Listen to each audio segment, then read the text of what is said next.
வணக்கம் மத்தோட நம்முடைய மாணவர்களை பார்த்தோன்னா நீட்டுக்கு எதிராக பார்த்தோன்னா மாணவர்கள் போராட்டம் பண்ணிருக்காங்க. ஆனால் இதற்கிடையில் இந்த சங்கிங்க பேசணும் தெரியுமா? அதாவது நீட்டு தான் படிக்கணுமா, நீட்டு மட்டும்தான் வாழ்க்கையா, அதை விட நிறைய படிப்பு இருக்குது, படிப்பு தான் முக்கியமா, படிப்பை தவிர்த்து நிறைய வேலைகள் இருக்குது, இப்படிலாம் போய் நீங்கள் வேலை செய்யலாமே, இப்படிலாம் போய் நீங்கள் குலத்தொழில் செய்யலாமே அப்படின்னு எப்படி ஒரு சங்கிங்கெல்லாம் பேசுவாங்க.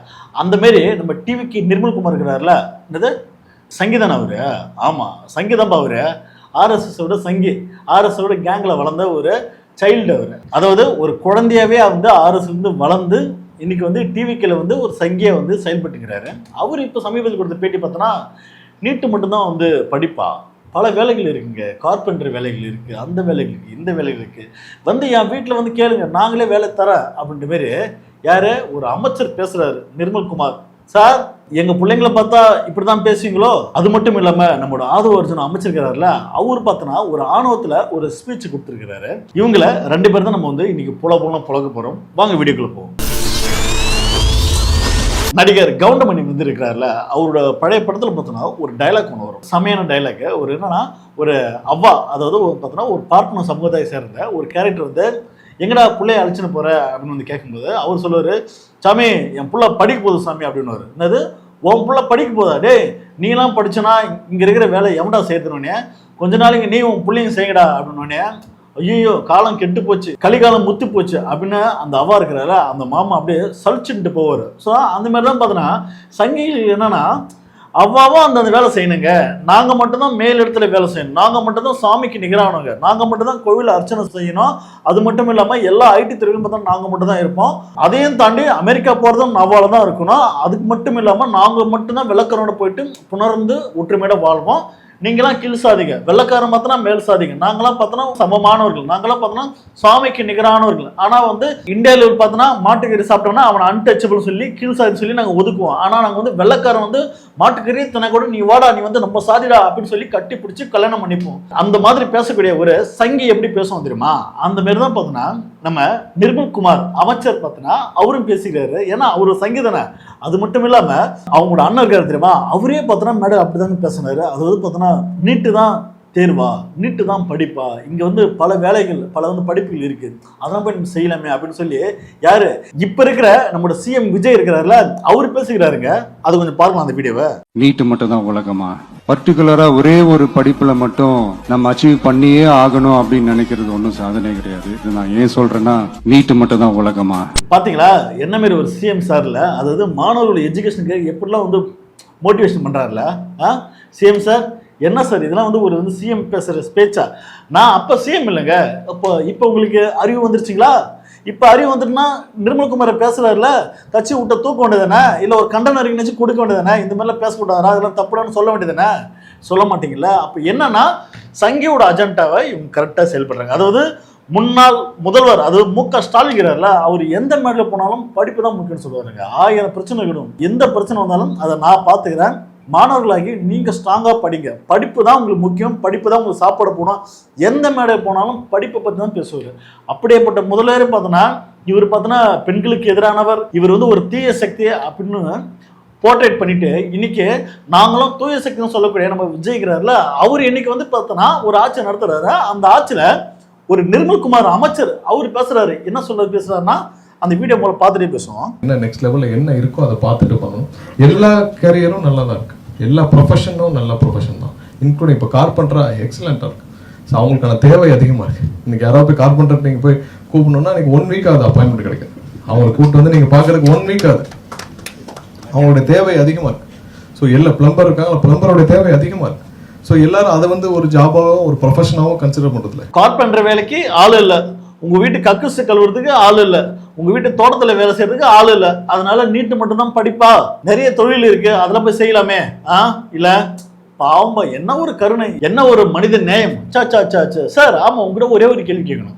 இப்படி இவ்வளவு வேலைகள் இருக்குன்னு சொல்றீங்களே, தயவு செய்து நீங்க கொஞ்ச நாளைக்கு அந்த வேலை செய்யலாம் சார். அந்த அமைச்சர் பதவி இருக்குல்ல, அந்த பதவியை என்கிட்ட இல்லைன்னா உங்களுக்கு தெரிஞ்ச யாரும் நண்பர்கிட்ட அந்த பதவியை கொடுத்துட்டு நீங்க அந்த வேலைக்கு வாங்க. உங்களுக்கு பிடிச்ச தொழில் தானே, செய்ய வேண்டியது தானே, எதுக்கு எங்களை செய்ய சொல்றீங்க? எங்களுக்கு பிடிச்ச வேலை நாங்க செய்யறோம். அப்ப என்னன்னா ஒரு சங்கி இருக்கான் தெரியுமா, ஒரு சங்கி எப்படி பேசுவான், குலத்தொழிலை செய், உன் அப்பா என்ன வேலை செஞ்சா, உன் தாத்தா என்ன வேலை செஞ்சா, அதே வேலை நீ செய்டா, உனக்கு எதுக்கிட்ட படிப்பு, நீ ஏன்டா அந்த மாதிரி வந்து இன்ஜினியர் ஆகணும்னு ஆசைப்படுற, நீ ஏன்டா வந்து டாக்டர் ஆகணும்னு ஆசைப்படுற, இதெல்லாம் நீ வந்து ஆசைப்படாத அப்படின்னு ஒரு சங்கி எப்படி சொல்லணும் அந்த மாரி வந்து ஒரு அமைச்சர் சொல்றாரு. இதெல்லாம் எவ்வளவு கேவலமா இருக்குல்ல. அப்ப இது போன்ற ஒரு கட்சிக்கு தான் வந்து இந்த தற்கொலைங்க ஓட்டை போட்டு ஆதரவு கொடுத்து முதலமைச்சராக்கி இன்னைக்கு வந்து அழகு பார்க்கறாங்க. அதெல்லாம் தாண்டி நம்மளுடைய டிவிக்கு நிர்மல்குமார் இருக்காருல்ல, அவரு எப்பேற்பட்ட ஒரு பிஜேபியோட சங்கின்றது அவரே ஒரு பேட்டியில பேசிக்கிறாரு. அதாவது வாக்குமூலம் வந்து கொடுத்துருக்கிறாரு. அந்த வீடியோ வந்து பார்த்துருக்கேன். பிஜேபியோட கொள்கைகள் கண்டிப்பா எனக்கு ரொம்ப 100% அது கவர்ந்ததுக்கான காரணம் என்ன? இல்ல என்னன்னா இன்னைக்கு ஒவ்வொரு இடத்துலயும் அதாவது மக்களுக்கான சேவையாக எங்களுடைய ஆர்எஸ்எஸ் சங்கங்கள் இருக்குது. ஒவ்வொரு இடத்துலயும் அதாவது சுதந்திரத்துக்கு அப்புறம் ஒவ்வொரு இடத்துலயும் இந்த நாட்டுல ஒரு தேசியத்தை நிர்ணயிக்கிறதுக்கு ஆர்எஸ்எஸ் சங்கம் இருக்குது. அதுல ஒரு பகுதியாக இன்னைக்கு நாங்க வந்து எங்களுடைய கட்சியில வந்து ஊழலே கிடையாது, எந்தவித அதிகார துஷ்பிரயோகமும் கிடையாது, மக்கள் பணி தான் ஒரே பணி. இதையெல்லாம் கட்டமைச்சு ஒரு முழுமையாக ஒரு நிர்வாகமாக பாஜக கொடுக்க முடியும். பிஜேபியோட கொள்கை எனக்கு 100% பிடிக்கும் சார். பிஜேபி கொள்கை உங்களுக்கு 100% பிடிக்குமா? ஏன்னா இவர் வந்து ஒரு ஆர்எஸோட சங்கி மங்கி அப்படின்னு சொல்லலாம். அப்போ ஒரு ஆர்எஸ்ல வந்த ஒரு சங்கியை டிவிக்கில் வந்து சேர்த்துருக்காங்கன்னா அப்போ இது வந்து என்ன தெரியுது? இது கூட ஒரு வந்து அணிலால் புரிஞ்சுக்க முடியலன்னா உங்களை தற்கொலை சொல்றது வந்து தப்பே இல்லைடா. உண்மையே பார்த்தோன்னா இதுதான். அப்போ நிதர்சனமாக ரொம்ப வந்து ஓப்பனாக தெரியுது நிர்மல்குமாரோட செயல்பாடு என்ன, அவர் என்ன மாதிரி செயல்படுறாருன்றது இது வந்து தெரியுது. ஏன்னா அவர் சொல்றாருல, ஏங்க நீட்டு தான் வந்து படிப்பா, நிறைய வேலைகள் இருக்கு, அந்த வேலைகள்லாம் செய்யலாமே, இதே இது டாக்டர் தான் ஆகணுமா, இன்ஜினியர் தான் ஆகணுமான்ட்டு ஒரு சங்கி எப்படி பேசணும் அந்த மாதிரி தான் இன்னைக்கு டிவிக்கு அமைச்சரான நிர்மல்குமார் பேசுறாரு. அப்ப தமிழ்நாட்டில் நடக்கிறது விஜயோட ஆட்சி கிடையாது. இது வந்து ஒரு சங்கியோட ஆர்எஸோட பிஜேபியோட ஆட்சி தான் பார்த்தோன்னா இங்க நடந்துட்டு இருக்கு. இதுதான் உண்மை. அதாவது இது போன்ற பேசக்கூடிய சங்கிகள் ஒருபோதும் சமத்துவ பார்வையில் யோசிக்க மாட்டாங்கடா. ஒருபோதும் பார்த்தோன்னா பட்டியலின மக்களும் ஒடுக்கப்பட்ட மக்களும் பார்த்தோன்னா முன்னுக்கு வரணும் இவன் வந்து ஆசைப்பட மாட்டாங்கடா. இவன் என்ன பண்ணணும்னா உங்களை எல்லாரும் முடக்க பார்ப்பணும். முடக்கிட்டு பெல்ட் போட்ட அவா இருக்கு அந்த அந்த 3% அது மட்டும் இல்லாமல் அந்த பணக்கார வர்க்கம் இருக்குல்ல, இவங்கள தான் வந்து முன்னுக்கு கொண்டு வரணும் அப்படின்னு பார்ப்பாங்க. இதெல்லாம் ஏன் அந்த மாதிரி பேசுறாங்கன்னா நீட்டுக்கு எதிராக மாணவர்கள் பார்த்தோன்னா இப்போ வந்து போராட்டம் பண்றாங்க. அந்த போராட்டத்தை வந்து திசை மாற்றும் விதமாக தான் பார்த்தோன்னா இது போன்ற சங்கிகளாம் இப்போ வந்து பேச ஆரம்பிக்கிறாங்க. அது மட்டும் இல்லாமல் நம்ம சனம் ஜெட்டி இருக்காங்களே அவங்க பார்த்தோன்னா இதே தான். அதாவது அன்னைக்கு மாணவர்கள் வந்து இது வந்து போலி போராட்டம், என்னை வந்து பேச விடல, மைக்கை பிடிக்கிட்டான்னு சொல்லி வாய்கிழி பேசினாங்களே. இப்போ என்ன சொல்றதுன்னா அந்த அம்மா அதாவது யூடியூப்லாம் பேட்டி கொடுக்குது. அது வந்து நான் வந்து நீட்டை ஆதரிக்குங்க, நீட்டை வந்து ரெகுலேட் பண்ணுங்க. ரெகுலேட் பண்ணா என்ன அது புரியல. நீட்டை ஆதரிக்கிறாங்களா? அப்போ நீட்டை ஆதரிக்கின்ற ஒரு மனசு உள்ளவங்க அப்படி மைண்ட் உள்ளவங்க நீங்களாம் அங்கே போகலாமா? அங்குள்ள மாணவர்கள் வந்து நீட்டுக்கு எதிராக போராட்டம் பண்றான். அவனை போயிட்டு வந்து கலவரம் தோன்ற விதமாக வந்து அவங்க பிரச்சனை பண்ற விதமாக வந்து இந்த சங்கி இந்த மாரி போகுதுன்னா அப்போ இதெல்லாம் வந்து யாரை அனுப்பி வச்சு யார் வந்து பேச வைக்கிறாங்கன்னா நம்ம டிவிக்கு சார்ந்த நம்ம சங்கியான நம்ம வந்து நிர்மல்குமார் அமைச்சர், ஏன் நம்ம ஜோசப் சார் விஜய் சார் அவரே கூட பார்த்தோன்னா அமுச்சு விட்டுருப்பாரு. பார்த்தா நம்மளோட தமிழ்நாட்டு ஆட்சியில் எனக்கு எதிராக போராட்டம் பண்றாங்க மாணவர்கள், போயிட்டு அது வந்து அடிச்சு உடைங்க. நம்மளோட ஜனநாயக படம் வந்து தியேட்டர்ல வந்திருக்க, அதை பார்க்க வக்கல ராஸ்கல் நீட்டுக்கு எதிராக வந்து போராட்டம் பண்றீங்க அப்படின்னு நம்ம சிஎம் சார் கூட பார்த்தோன்னா சொல்லி அனுப்பி வச்சாருன்னு இல்லை. இந்த மாரி வந்து ஒரு சங்கத்தனமா வந்து ஒரு சனம் ஜெட்டின்னு ஒன்று பேசுங்கன்னா இந்த டிவிக்குல இருந்து எவனோ ஒருத்தன் குரல் கொடுத்தானு பார்த்தோன்னா ஒரு கண்டன அறிக்கை இல்லை எவனோ ஒருத்தன் சொன்னாலும் பார்த்தா எவனும் பேசல. லைலோமணி, ராஜ்மோகன் நீங்களாம் எங்க இருக்கீங்க? ஒரு அம்மா சொல்லுது நீட்டை நான் ஆதரிக்கிறேன் அப்படின்னு சொல்லும் போது எங்கேயா போனீங்க நீங்களா? ஆனா வெளியே மட்டும் சொல்லிருக்கீங்க நாங்களும் நீட்டை வந்து எதிர்க்கிறேங்க, நீட்டு வந்து வேணாம் தான், நீட்டு வேணான்னு சொல்லுங்க. ஆனா வாய் திறந்து மோடி அரசோ இல்லை வந்து அமித்ஷாவை குறித்தோ ஒரு வார்த்தை மட்டும் பேச மாட்டீங்க. ஆனா வந்து வெளியே மட்டும் சொல்லிடுது நாங்க வந்து நீட்டை வந்து எதிர்க்கிறோன்ட்டு. என்னங்க இது? இதெல்லாம் வந்து நியாயமா? அப்ப இந்த மாதிரி வந்து வேஷம் போட்டிருந்தீங்கன்னா மக்களுக்கு சீக்கிரம் பார்த்தோன்னா நீங்க வந்து எக்ஸ்போஸ் ஆயிடுவீங்க. எக்ஸ்போஸ் ஆல்ரெடி ஆயிட்டீங்க. ஏற்கனவே பார்த்தோன்னா தமிழ்நாட்டு மக்கள் காரி துப்புறான். இது 10வது இந்த மாதிரியா? அது மட்டும் இல்லாம இப்ப குளத்தூர்ல பாத்தீங்கன்னா மு.க. ஸ்டாலின் அவர்கள் அவர் வந்து பார்த்தோன்னா தோல்வி அடைஞ்சிட்டாரு. அந்த தோல்விக்கு பார்த்தோன்னா என்ன காரணம் அப்படின்னு கேட்க மேபி இவிஎம் மிஷின் வந்து யாரும் ஸ்கேம் பண்ணியிருக்காங்களா, இவிஎம் மிஷின் வந்து அவங்களுக்கு வந்து சாதகமாக வந்து செயல்பட்டு இருக்கா, அதாவது பிஜேபி சாதகமாக செயல்பட்டு இருக்கா, அதுக்காக அது வந்து மறுஆய்வு பண்ணணும்னு சொல்லி அவங்க ஆல்ரெடி வந்து ஒரு கேஸ் கொடுத்தாங்க. இன்னைக்கு கோர்ட் ஆர்டர் மூலமாக பார்த்தோன்னா நேற்றுல இருந்து பார்த்தோன்னா அந்த இவிஎம் மிஷின் வந்து சரி செய்யறாங்க, அதாவது பாக்குறாங்க, ஆய்வு பண்றாங்க, அது என்ன மாதிரி செயல்பட்டு இருக்குன்னு சொல்லி பார்த்துருக்காங்க. இப்ப இதற்கு வந்து சவால் விட விதமா நம்மளோட ஆதவ அர்ஜுனகர்ல நம்ம அமைச்சர் அவர் ஒரு ஸ்பீச் கொடுத்துட்டா இருப்பாங்களா. அது மட்டும் இல்லாம போற போக்கில் ரஞ்சத்துக்கு ஒரு அடி. சோ அதையும் சேர்ந்து இந்த வீடியோல பாத்துறோம். அமைச்சர் என்ன மாற்றம் நிகழ்வு சில பேர் கேட்டாங்க. சில பேர்லாம் கேட்டாங்க அமைச்சரவையில் 5000 கோடி ரூபாய் வருஷத்துக்கு 5 வருஷம் 25,000 கோடி ரூபாய். ஒரு தலி சகோதரர் விசிகேல இருந்து வந்து 25,000 கோடி தன்னுடைய மக்களுக்காக செலவு செய்ய போறார் பாத்தீங்களா? எந்த விதமான குறுக்கீடுகள் இல்லாமல், எந்த விதமான குடும்ப ஆதிக்கம் இல்லாமல், எந்த விதமான கமிஷன் இல்லாமல் அந்த பணம் உண்மையான ஏழையா இருக்கக்கூடிய தலித் மக்களுக்கு போய் சேரணும். இதுதான் அரசுடைய நிர்வாகம். 25,000 கோடி பார்த்தோன்னா அப்படியே ஏழை மக்களுக்கு போய் சேர்ந்துரும். இதை நாங்க நம்பணும் சார். அப்படியே சார், உண்மைங்களா? அதாவது சமீபத்தில் பார்த்தோன்னா வன்னி அரசு பார்த்தோன்னா ஒரு ட்ரோல் கண்டென்ட்டா மாறினாரு. அதாவது ஜனநாயகன் படத்தை பார்த்துட்டு, ஜனநாயகன் படத்துல அம்பேத்கர், பெரியார், மார்க்சியம் இதெல்லாம் வந்து மூணுத்தையும் நான் வந்து பார்த்தேன். ஸோ அந்த மாதிரி வந்து ஒரு வந்து மாணவனுக்கு தேவையான படம். அதாவது நீட்டு கூட நீங்க வந்து போராட்டம் பண்ணாதீங்கடா, இந்த படத்தை வந்து பாருங்கடா, ஐயோ அப்படி ஒரு கருத்துள்ள பாருடா அப்படின்னு நம்ம வன்னி அரசு வந்து பேசுறாரு. அப்ப இதெல்லாம் ஏன் பேசுறாருன்ட்டு இப்பதான் கம்மியாகுது. அந்த 25,000 கோடி மேபி அது யாருக்கு போகுதுன்னு தெரியல. 5 வருஷத்துல நம்ம வன்னி அரசு எத்தனை தோட்டங்களை வாங்கி போடுறாருன்னு தெரியல. பொறுத்திருந்து பார்ப்போமா. அது மட்டும் இல்லாமல் நிறைய சோபாக்கள் வர போயிருக்கின்றாங்க. சார் 25,000 கோடி பார்த்தோன்னா நீங்க போயிட்டு முழுமையா தலித் மக்கள் கொண்டு போய் சேர்த்துருவீங்க. இதை நாங்க நம்பணும். அடுத்து நான் சொல்றாருன்னு பாத்துருவோம். இது பேர் நிறைய பேருக்கு புரியல. எல்லாத்துக்கும் பதில் கொடுக்க வேண்டிய அவசியம் இல்லைன்னு நினைக்கிறேன். அவசியம் இல்லையா? 8 தலித் அமைச்சர் உருவாக்குறதுக்கு 75 வருஷம் ஆச்சு. 75 வருஷம் ஆச்சு.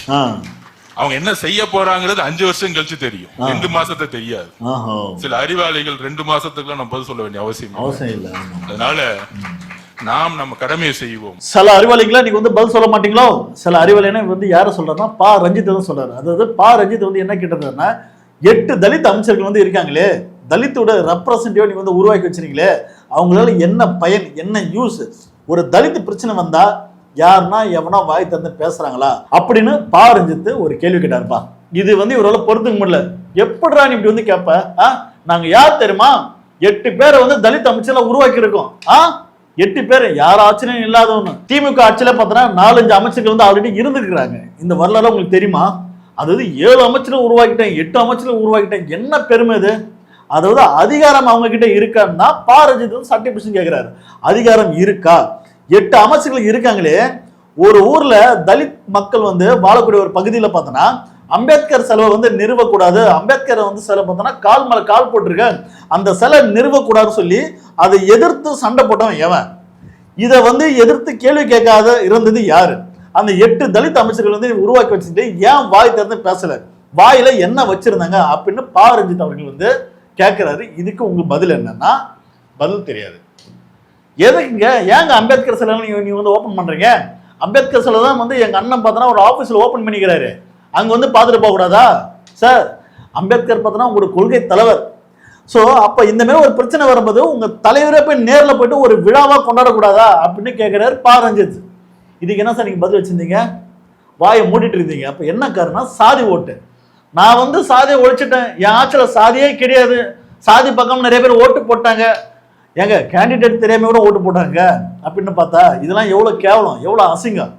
அதாவது விஜய் சாருக்கே பார்த்தோன்னா தன்னோட கட்சியில எவ்வளவு எம்எல்ஏக்கள் இருக்காங்க, எவ்வளவு அமைச்சர்கள் இருக்காங்க அப்படின்னா அவங்க பேரே அவருக்கு தெரியாது. சாருக்கு உண்மையே சொல்றேன், 234 தொகுதியில் நீங்க ஜெயிக்கல, 108 தொகுதி வந்து நீங்க ஜெயிச்சுங்க. அந்த தொகுதியில் உள்ள எம்எல்ஏக்கள் பேரை விஜய் சார் வந்து லிஸ்ட் பார்க்காம பேரை சொல்லுங்க. தெரியுமா அவருக்கு? தெரியாது. அவர் வந்து ஒரு பொம்மை, அவ்வளவுதான். சிஎம் இருக்கிற ஒரு பொம்மை. அப்ப கீழே இருக்கிற வந்து ஆட்கள் தான் வந்து இவரை வந்து ஆள்றது செயல்படுத்த வைக்கிறதுன்னு பார்த்தோன்னா இவங்க தான். அது எது யாருன்னா நம்ம ஆதவார்ஜனை ஆரம்பிச்சு நம்ம நிர்மல்குமார்லேருந்து பார்த்தோன்னா பிஜேபியோட கண்ட்ரோல் மூலமா பிஜேபியோட அஜெண்டாவை பார்த்தோன்னா இங்க தமிழ்நாட்டில் இவங்க கொஞ்சம் கொஞ்சமாக செய்யறாங்க, கொஞ்சம் கொஞ்சமாலாம் செய்யல, மொத்தத்தையும் செய்யறாங்க. ஸோ அதுதான் உண்மை. இதை வந்து யாரு கேட்டாலும் அவங்களுக்கு எதிராக பார்த்தோன்னா ஒரு மாதிரி வந்து பேசுறது, அது மட்டும் இல்லாமல் அரெஸ்ட் பண்றது. ஒரு பா ரஞ்சித் வந்து நியாயமா நேர்மையா கேட்ட கேள்விக்கு உங்களால பதில் சொல்ல முடியல. அங்க என்ன பிரச்சனை நடக்குது, அந்த பிரச்சனை உங்களால சால்வ் பண்ண முடியல, அந்த பிரச்சனைக்கு ஒரு தீர்வு கொடுத்தீங்களா? பா ரஞ்சித் கேட்ட கேள்விக்கு உங்ககிட்ட பதில் இல்லை. அங்க என்ன பிரச்சனை போயிட்டு இருக்கு, அங்க என்ன இஷ்யூ போயிட்டு இருக்கு, அது உங்களால சால்வ் பண்ண முடியுதா? இல்ல ஒரு அம்பேத்கர் சிலை வைக்கிறதுல அங்க என்ன பிரச்சனை? நீங்க போய் சப்போர்ட் பண்ணலாம்ல. அப்ப நீங்க சப்போர்ட் பண்ண மாட்டீங்கன்னா எங்களோட கட்சி தலைவர், எங்களோட வந்து கொள்கை தலைவர் அம்பேத்கர் சொல்றீங்களா, தயவு செய்து அதை தூக்கி போட்டுருங்க, அதை வச்சுக்காதீங்க, சொல்லுங்க, அனௌன்ஸ்மெண்ட் பண்ணுங்க. அம்பேத்கரோட கொள்கை தலைவர் நாங்க வந்து ஏற்கல, நாங்க வந்து சாவர்கரை தான் வந்து கொள்கை தலைவரை ஏற்கிறேன், நாங்க வந்து பார்த்தோன்னா கோட்சே, அதாவது காந்தியை கொண்ட கோட்சே தான் பார்த்தோன்னா நாங்க கொள்கை தலைவரை ஏற்கிறேன் அப்படின்னு சொல்லுங்க, அபிஷியலா சொல்லுங்க. அப்ப பிறப்புக்கும் எல்லா உயிருக்கும் சொல்றீங்களா, அதாவது அம்பேத்கரோட பார்வையிலும் பெரியாரோட பார்வையிலும் வந்து பிறப்புக்கும் எல்லா உயிருக்குன்னு சொல்லும்போது இங்க பட்டியலின மக்கள், ஒடுக்கப்பட்ட மக்கள் தன்னுடைய கட்சி தலைவரை தன்னுடைய வந்து கொள்கை தலைவரை நினைக்க கூட அம்பேத்கர் சிலையே வந்து நிருப முடியல, வைக்க முடியலன்னா நீங்களாம் சமத்துவ பத்தி பேசலாமா சார் அப்படின்னு ரஞ்சித் போன்ற ஆட்கள் தமிழ்நாட்டு மக்கள் கேள்வி கேட்டா என்ன சார் சொல்லுவீங்க? இவங்கெல்லாம் ஒரு ஆளே கிடையாதுங்க, இவங்கெல்லாம் கண்டுக்காதீங்க, இவங்கெல்லாம் எதுக்கு நம்ம பதில் சொல்லணும்? ஆமா, எதுக்கு இவங்களுக்கு பதில் சொல்லணும்? ஓட்டு போட்ட தற்கொலைங்க கேள்வி கேட்டா எதுக்கு நீங்க பதில் சொல்லணும்? ஏன்னா அவனுக்கு கவர்ச்சி முகத்துல ஓட்டு போட்டவன, டேய் தற்கொலைகளா, நீங்க வந்து ஓட்டு போட்டது வந்து விஜய் அண்ணங்க தான், அது கவர்ச்சி முகத்துல ஓட்டு போட்டீங்கன்னா நீங்க அவர்கிட்ட கேள்வி கேளுங்க, யாங்கெல்லாம் கேள்வி கேட்காதீங்களா அப்படின்னு விரட்டி அடிப்பீங்களா சார்? அடுத்து பெண்களும் இஸ்லாமிய சகோதர சகோதரிகளும் கிறிஸ்துவ சகோதர சகோதரிகளும் எல்லோரும் சேர்ந்து இந்த ஆட்சியை உருவாக்கி இருக்கிறார். அதற்கான கடமை உணர்வும் நாம் எங்களுக்கு எல்லோருக்கும் இருக்கிறது, நமக்கும் இருக்கிறது, எல்லோருக்கும் இருக்குது. ஆக மொத்தத்தில் உங்களுக்கு கிடையாது. அதாவது நீங்க ஆட்சி ஏற்று பதவியேற்று பார்த்தீங்கன்னா 3 மாசம் கிட்ட ஆக போது எவ்வளவு பெண்களுக்கு எதிரான பாலியல் குற்றங்கள் நடந்திருக்கு. இதுக்கு என்ன சார் நீங்க நடவடிக்கை எடுத்தீங்கன்னா பதில் இல்லை. தமிழ்நாட்டில் வந்து மாட்டுக்கறி வெட்டக்கூடாதுன்னு சொல்லி இங்கே ஒரு பெரும் போராட்டமே பண்ணாங்க. இதெல்லாம் செய்தியை பார்க்கலையா? அதாவது பார்த்தோன்னா பக்கத்தில் ஏதோ ஒரு இந்து கோயில் இருக்கா, அது பக்கத்துல வந்து வெட்டுறாங்க. இங்கே வந்து முஸ்லீம்ஸ் வந்து மாட்டுக்கறி வெட்டக்கூடாது அப்படின்னு ஒருத்தன் வந்து சங்கி சொல்கிறான். ஆனால் அந்த தாவேக்கா அரசு பார்த்தோன்னா ஒரு வார்த்தை பேசலை, காதை மூடிட்டு இருந்துச்சுன்னு நினைக்கிறேன். அப்போலாம் இல்லை, நாங்கள் வந்து முஸ்லீம் சகோதரர்களுக்கு வந்து நாங்கள் வந்து நெருக்கமானவங்க, அவங்களுக்கு ஒரு பிரச்சனை நாங்கள் வந்து பேசுவேன், சிறுபான்மை மக்களாக இருக்க இங்கே வந்து யாராக இருந்தாலும் பார்த்தோன்னா அவங்களுக்கு ஒரு பிரச்சனை வந்து பேசுவேன் அப்படின்னு நீங்கள் வாய்க்கீழே பேசுறீங்க. ஆனால் உண்மையுமே பார்த்தோன்னா களத்தில் இவ்வளோ பிரச்சனை நடக்குது, ஆனால் களத்தில் வர மாட்டேங்களே சார், ஒரு கண்டன அறிக்கை கூட கொடுக்க மாட்டேங்களே சார், அட்லீஸ்ட் ஒரு வந்து மீடியா கூட வச்சு பேச மாட்டேங்களே சார், எல்லாமே எதிராக தான் செயல்படுறீங்க. மாணவர்களுக்கு எதிராக எஜுகேஷனுக்கு வந்து சப்போர்ட் பண்ணுங்க அப்படின்னு சொல்லி கேட்குறாங்க. மெரினா பீச் வந்து ஓப்பன் பண்ணுவாங்க சார், நீட்டுக்கு எதிராக நாங்கள் பார்த்தோன்னா தமிழ்நாட்டில் ஒரு பெரும் போராட்டத்தை வந்து நாங்கள் ஃபார்ம் பண்ணுறோன்னு சொன்னால் மெரினா பீச் ஈத்து மூடுறீங்க. மேடையில் வந்து வாய்க்கே பேசுறது, களத்தில் மக்களுக்காக நீங்கள் நிற்கிறதே இல்லை சார். அதுதான் உண்மை. அடுத்து நான் சொல்றாருன்னு பார்ப்போம். எதிராளிகளுக்கு எல்லாம் நீங்க பேசி டைம் வேஸ்ட் பண்ணாதீங்க. அந்த அளவுக்கு ஆப்போசிட்ல யாரும் இல்ல, உங்களோட விளையாடுற அளவுக்கு. கலைஞரோட அது முடிஞ்சிருச்சு. நீங்க கலைஞர் குரல் கொடுத்தீங்க, ஓகே. இன்னைக்கு நீங்க குரல் கொடுக்கற அளவுக்கு ஆப்போசிட்ல பெரிய ஆள் இல்ல. அதனாலதான் கொளத்தூர்லயே முடிச்சிட்டோம். மோடி கிடையாதா?